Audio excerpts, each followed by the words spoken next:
I'm a co-host on the Self-Recording Band podcast, and we've had the good fortune of helping thousands of people level up their recording skills. But there are some recurring themes that we see of things that people are struggling with or maybe getting the wrong idea about. One of those themes, especially for people that are just starting out building their first recording setup, is buying studio monitors when they absolutely shouldn't. So click subscribe and I can walk you through why it's better to invest in good headphones instead of studio monitors, and I can give you some tips on what you should look for when picking some for yourself. Little tip, if you've got one of these boom arms, just run your headphone cable down the length of it. Use little Velcro ties.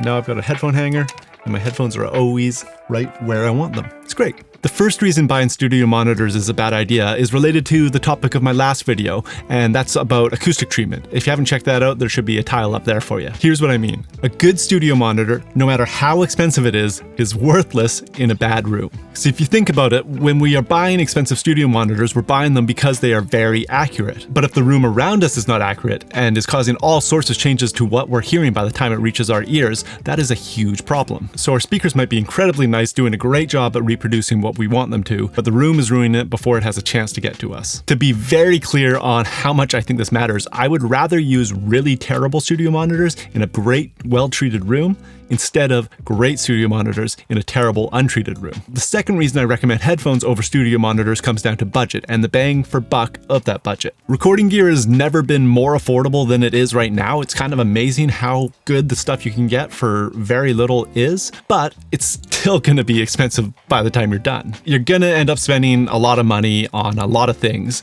So it's important, especially when you're starting out and have a limited budget, to spend that money wisely and allocate it on what you should be prioritizing it for. You want your money to go as far as possible in getting you good results. And with a good set of headphones, your money goes incredibly far. You only need to spend a couple $100 to get some great closed-back headphones from brands like Audio-Technica or Sennheiser and other good brands. And if you want to spend a little bit more money, you can get some great open-ear headphones for around $600. Now, if we compare that to studio monitors, a few $100s isn't going to get you really anything of value. More likely, you're going to have to spend thousands to get anything good. You need to have at least one audio device you can trust, and it's a lot more affordable to go with headphones over speakers. And finally, the third reason is that you actually need headphones to record music if you're doing anything with a microphone. If you're overdubbing vocals or recording to a click track, you're going to need to have headphones on to avoid bleed getting into the microphone you're using to record. So a good set of closed-back headphones are kind of a mandatory thing to have for this job. Again, opposed to studio monitors, which you can make do without if you have headphones. Now, as far as what type of headphone you should get, I would recommend that you start with a closed-back headphone. Closed-back headphones are way more isolated than open-ear headphones, so you should have a much better time as far as bleed is concerned. They don't sound generally as good as open-ear headphones, and most mixing and mastering engineers like to use open-ear headphones for that job, but for tracking, closed-back headphones are totally the way. To be honest, by the time you're done building out your studio, you're probably going to have one of each. So I wouldn't worry about it too much, but I recommend starting with a closed-back headphone. All right, now to wrap this video up, I want to flip this whole thing on its head and tell you why you should get studio monitors. Because while I do recommend you get headphones or prioritize getting a good set of those first, you're still going to need studio monitors at some point. Picture that you're in this room recording with me right now. I'm sitting here working away, somebody's over here playing guitar, and then there's a couple people back on the couch there. We don't want to have headphones running around all over to all those people. We want to just hear the music as a group. So that's where studio monitors are crucial. As a listening environment, as a group, we need to hear what's going on and be able to make decisions and work as a team. And if you plan on doing your own mixing and mastering, you're probably going to want to transition to mixing on speakers instead of headphones at some point, because that is generally what is most recommended. That said, there are some fantastic mixers who mix on headphones, so don't let that hold you back.